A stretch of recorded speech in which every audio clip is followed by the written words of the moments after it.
পঞ্চতত্ত্বের মধ্যে তৃতীয় তত্ত্ব। কেউ একে সমীর বলে, আবার কেউ একে পবন বলে। প্রথম কথা হলো এটাই যে এই বায়ু আমাদের জীবন দান করে প্রতিদিন, প্রত্যেক মুহূর্তে।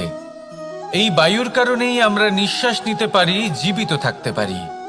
এই বায়ুই হলো সেই যা সকল মেঘেদের একত্রিত করে একটি স্থানে আর বর্ষা ঘটায়। আর এই বর্ষার কারণেই এই ধরিত্রীতে অন্ন উৎপন্ন হয়। এই বায়ুকে দেখুন, কখনো এতটা সৌম্য যে আপনার কোনোই তফাৎ বোধ হয় না, আর কখনো কখনো এমন রূপ ধারণ করে ফেলে যে অনেক বড় বড় পর্বতের আকার পর্যন্ত বদলে ফেলে। এটাই হলো বায়ুর বিশেষত্ব।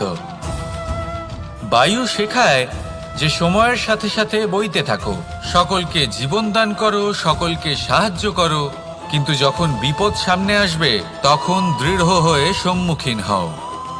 বাধা অনুযায়ী নিজেকে গড়ে নিতে হবে, আর কখন কতটা কঠোর হতে হবে আর কখন কতটা সৌম্য হতে হবে এটা বায়ুকে দেখে শিখুন, আর আমার সাথে ভালোবেসে বলুন রাধা রাধা। জীবনে যদি আপনি বন্ধু লাভ করতে চান তাহলে আপনাকে অনেকগুলো কাজ করতে হবে।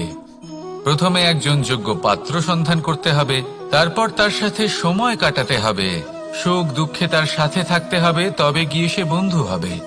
কিন্তু যদি আপনি শত্রু খুঁজতে চান তাহলে কোথাও যাওয়ার দরকার নেই, কারণ আপনার সব থেকে বড় শত্রু আর কোথাও নেই, আপনারই মনের মধ্যে, আপনার চেতনায় রয়েছে।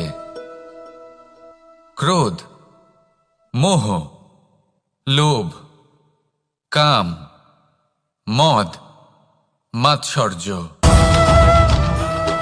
এ এমন 6 সব থেকে বড় শত্রু যা আপনার আগামী 7 জন্ম নষ্ট করে দিতে পারে যদি আপনি এদের না সামলাতে পারেন। এবার এদের সাথে যদি যুদ্ধ করতে হয় তাহলে একটা মহাভারতের মতো দেখুন, যেখানে অর্জুনও আপনি আর কৃষ্ণও সেই আপনি। কারণ এই যুদ্ধ আর অন্য কারোর সাথে নয়, বরং নিজের সাথে। এগুলো অন্তর মনের যুদ্ধ, আর এটা জয় করা যেতে পারে নিয়ন্ত্রণ এবং অনবরত চেষ্টার দ্বারা। তাই এটাই করুন, এই 6 শত্রুকে পরাজিত করুন এবং আমার সাথে ভালোবেসে বলুন রাধা রাধা। পঞ্চতত্ত্বের মধ্যে দ্বিতীয় তত্ত্ব হল ধরণী, ভূমি, যাকে আমরা ধরণী মাতা বলি। এই ধরণী ধৈর্য ধারণ করে, আর এর ওপরেই আমাদের সমগ্র সংসার নির্ভরশীল। কারণ এই ভূমি সহ্য ক্ষমতা রাখে, এর সহ্য ক্ষমতা হলো অপরিসীম। সন্তান যতই আঘাত প্রদান করুক না কেন প্রেম পূর্বক সহ্য করে, আর তার বদলে অমূল্য রত্ন প্রদান করে। সন্তান যদি হাল চালায় তাহলে তার বদলে তাকে অন্ন প্রদান করে। এটাই হলো ধরণী। এবার এর থেকে আমরা কি শিক্ষা পেতে পারি? এটাই যে কারোর জন্য কিছু করা বা কাউকে কিছু দেওয়া মনে কোনো কামনা ছাড়াই। আর এই কথাটা বুঝে যান, যদি কারোর জন্য কামনা না রেখে বা কোনো পাওয়ার আশা না রেখে কারোর জন্য কিছু করেন বা কারোকে কিছু দেন, যদি এটা আপনি শিখতে পারেন তবে আপনি ভালোবাসতে শিখে গেছেন। আর সেই জন্যই এই ধরিত্রীকে মাতা বলা হয়। কারণ মাতা শুধু উনি নন যিনি গর্ভে সন্তানকে ধারণ করেন, মাতা তো উনিও যিনি জীবন বাঁচতে শেখান, যিনি জীবন বাঁচার উদাহরণ প্রদান করেন। তাহলে ধরণীর থেকে এই নিঃস্বার্থ ভাব শিখুন, নিঃস্বার্থ ভালোবাসা শিখুন, আর এই ভালোবাসার সাথেই বলুন রাধা রাধা।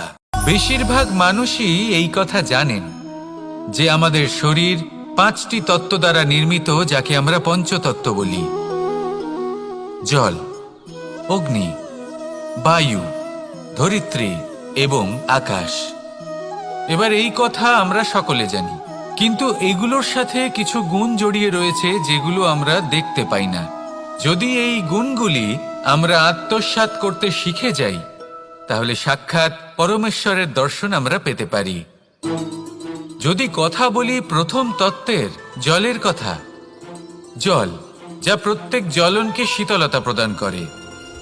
এই জলকে দেখুন, যা শুধু প্রবাহিত হতে জানে, থামতে জানে না।